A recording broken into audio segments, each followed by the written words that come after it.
Selamat datang saudara-saudari. Kita bersambung hari ini mengenai ciri kepenuhan Roh Kudus. Dalam yang keempat kita nak belajar adalah dibaptis dalam Roh Kudus. Ya. Kita pergi mencari dalam Matius bab 3 ayat 11. Matius bab 3 ayat 11 berkata, ini Yohanes Pembaptis berkata, "Aku membaptis kamu dengan air untuk menyatakan bahawa kamu sudah bertaubat daripada dosa. Tetapi dia yang datang kemudian daripada aku akan membaptis kamu dengan Roh Allah dan api."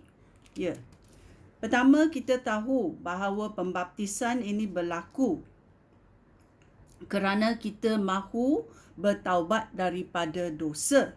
Dan kemudian dia berkata, dia yang datang kemudian akan membaptis kamu dengan Roh Allah dan api. Pernah Yesus Kristus berkata, dia akan mengutus seorang penolong, iaitu Roh Kudus, untuk datang menolong kita. Dalam Markus 1 bab 8. Markus bab 1 ayat 8. Dia berkata, "Aku membaptis kamu dengan air, tetapi dia akan membaptis kamu dengan Roh Allah." Dia berkata sekali lagi, ada pembaptisan air dan juga pembaptisan Roh Allah dan api. Dalam Lukas bab 3 ayat 16.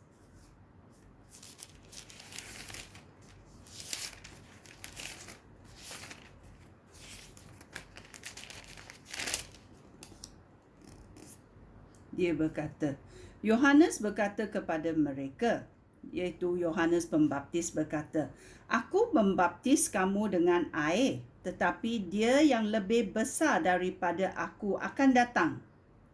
Aku tidak layak mengurai tali kasutnya. Dia akan membaptis kamu dengan Roh Allah dan api." Dan kita juga pergi mencari Yohanes bab 1 ayat 33. Dia berkata, "Allah yang menyuruh aku membaptis orang dengan air berfirman kepada aku, engkau akan nampak Roh Allah turun lalu tinggal di atas seseorang. Dialah yang akan membaptis orang dengan Roh Allah." Iaitu dia berkata Yesus Kristus akan membaptis orang dengan Roh Allah.